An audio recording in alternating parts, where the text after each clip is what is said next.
Good evening. My name is Jennifer Parrish, and I'll be doing an introduction to financial aid.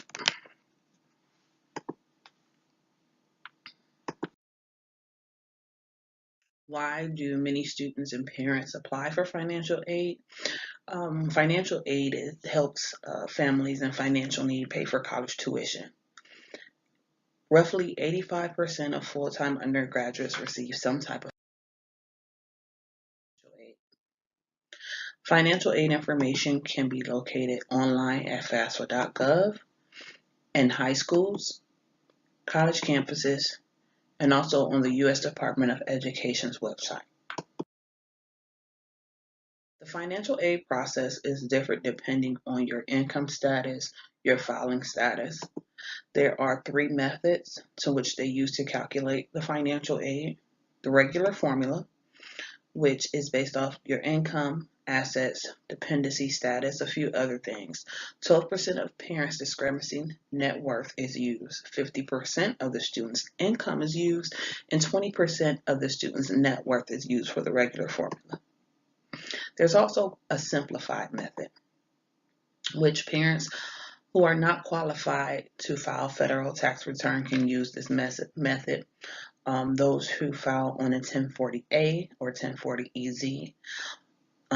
If you have an adjusted gross income for the parents of 50,000 or less, students and their spouse if married, and also not claimed as a dependent, must file a 1040A or a 1040EZ, and students and or spouse adjusted gross income has to be less than 50,000.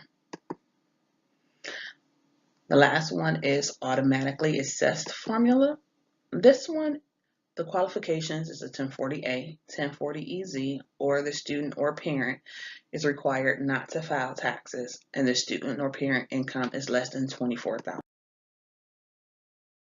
The formula is pretty simple when it comes to establishing a financial aid. The cost of attendance, depending on the college that you're going to. The expected family contribution is what they will get from the formulas. This will give the family's needs for the financial assistance. There are three types of financial aid. Your first type is grants. You have your Pell Grant, your Teacher Education Assistance College or Higher Education, also known as TEACH, the Academic Competitiveness Grant, ACG, National Science and Mathematics Access to Retain Talent Grant, which is known as SMART, and Federal Supplemental Education Opportunity Grant, FSEOG grant. As far as student loans, you have the Federal Perkins Loan, Stafford loans, plus loans for graduate and professional degree students, and consolidation loans. There's also what is known as a federal work study. Now we're going to talk a little bit about grants. The first one is the federal Pell Grant, which is based on the academic school year for 12 semesters. The maximum award since 2016 for a full-time student is $5,815. You also have the Tech Grant, which provides $4,000 a year for students who intend to teach in a public or private elementary school, high school, or middle school that serves low-income families. The ACG is for students graduating from a rigorous secondary school program study. The SMART grant is available for third and fourth year studies only, and the recipients must maintain a 3.0 GPA. The FSEOG is awarded to students with exponential financial need. Awards are from $100 to $4,000 per year. This particular award takes the neediest families from the Pell Grant. Now we're going to talk about loans. The Federal Perkins Loan is for undergraduate and graduate students with exponential financial need with a low interest rate of 5%. Stafford loans are for students that is given by, I'm sorry, Stafford loans are for students and given by the U.S. Department of Education. A student can qualify for subsidized or unsubsidized direct student loans. The PLUS loans are for parents to borrow to help pay for their dependent education expenses.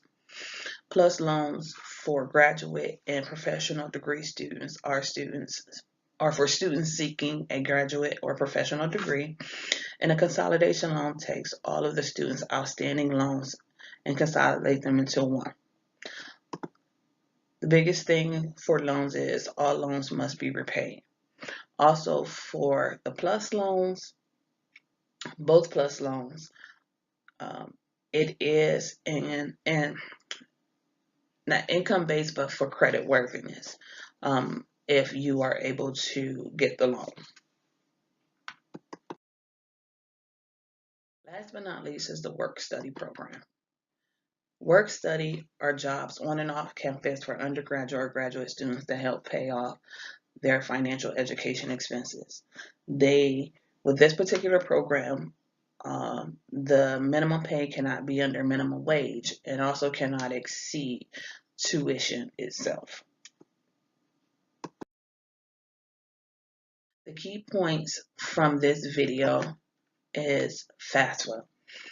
No matter if you think you make too much, not enough, or you have any questions, the best thing is to go on the website, talk to your school counselor, visit the colleges, ask for the financial aid office.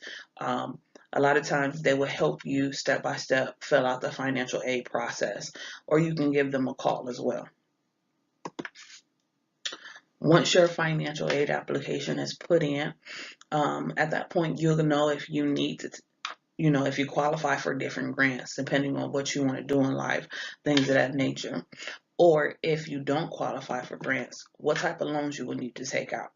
And in detail, how do you qualify for those loans? All that is on a FAFSA website. You can get brochures from the schools, things of that nature. Now, with this particular last one, the federal work study is a first come, first served basis. So with that, if you are looking to do that, when the information comes out for financial aid, for the FAFSA to be filled out, that is something that you want to do right away because, like I said, it is on a first come, first served basis. Thank you for listening to my video and PowerPoint.